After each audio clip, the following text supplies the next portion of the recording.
নমস্কার বন্ধুরা, আমাদের আজকের ভিডিও বার্তাটি থেকে আপনাদের জন্য বাছাই করা কিছু জিকে প্রশ্ন উত্তর নিয়ে আলোচনা করব, যেগুলি আপনাদের আপকামিং কম্পিটিটিভ পরীক্ষার জন্য বিশেষ গুরুত্বপূর্ণ। বন্ধুরা, আমাদের আজকের প্রথম প্রশ্নটি হলো, সম্প্রতি কোন ভারতীয় রাজ্য সরকার এক দেশ এক রেশন কার্ড প্রকল্পে সফলভাবে অন্তর্ভুক্ত হয়েছে? এক দেশ এক রেশন কার্ড প্রকল্পে সফলভাবে অন্তর্ভুক্ত হয়েছে আসাম। পরবর্তী প্রশ্ন, কোন প্রতিষ্ঠান সম্প্রতি ভারতীয় স্টার্টআপ ইনোভেশন চ্যালেঞ্জ চালু করেছে?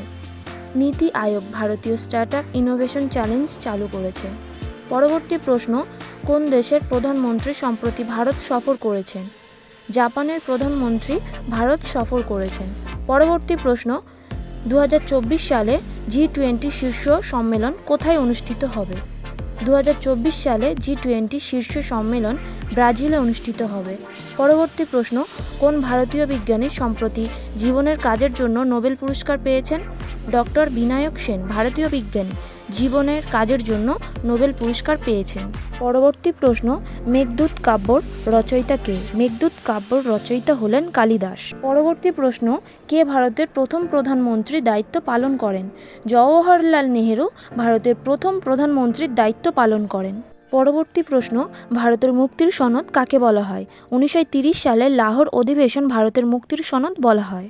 পরবর্তী প্রশ্ন, পাঁচ যন্ত্র কোন রাজ্যের একটি লোকনৃত্য? পাঁচ যন্ত্র পাঞ্জাব রাজ্যের একটি লোকনৃত্য। পরবর্তী প্রশ্ন, কোন নদীকে দক্ষিণের গঙ্গা বলা হয়?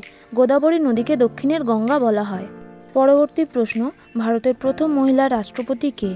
ভারতের প্রথম মহিলা রাষ্ট্রপতি হলেন প্রতিভা পাটিল। পরবর্তী প্রশ্ন, সতীশ ধাওয়ান স্পেস সেন্টার কোথায় অবস্থিত? শ্রীহরিকোটা, অন্ধ্রপ্রদেশ সতীশ ধাওয়ান স্পেস সেন্টার অবস্থিত।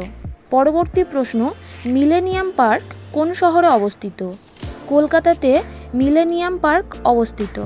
পরবর্তী প্রশ্ন, ভারতের জাতীয় পতাকা কবে উত্তোলিত হয়েছিল? 22শে জুলাই 1947 সাল ভারতের জাতীয় পতাকা প্রথম উত্তোলিত হয়েছিল। এই রকম মজার মজার ট্রিক্স এবং টিপস সহ পরীক্ষার বিভিন্ন তথ্য পেতে আমাদের সঙ্গে যুক্ত থাকুন। চ্যানেলটি সাবস্ক্রাইব করুন এবং নিচের লিঙ্কগুলো থেকে আমাদেরকে ফলো করুন PDF ফাইলের জন্য। ধন্যবাদ। গুরুত্বপূর্ণ তথ্য, কোভিড-19 বর্তমান পরিস্থিতি। ভারতের বিভিন্ন রাজ্য কোভিড-19 টিকাকরণ কার্যক্রম দ্রুত চলছে এবং নতুন আক্রান্তের সংখ্যা কমেছে। পরিবেশ সংক্রান্ত ভারতে প্লাস্টিক নিষিদ্ধ করার প্রচেষ্টা জোরদার হয়েছে এবং বেশ কিছু রাজ্য ইতিমধ্যে একবার ব্যবহারযোগ্য প্লাস্টিক নিষিদ্ধ করা হয়েছে। শেষ প্রশ্ন, ভারতের সর্ববৃহৎ বন্দর কোনটি? ভারতের সর্ববৃহৎ বন্দরটি হল জওহরলাল নেহেরুর বন্দর, নভি মুম্বাই।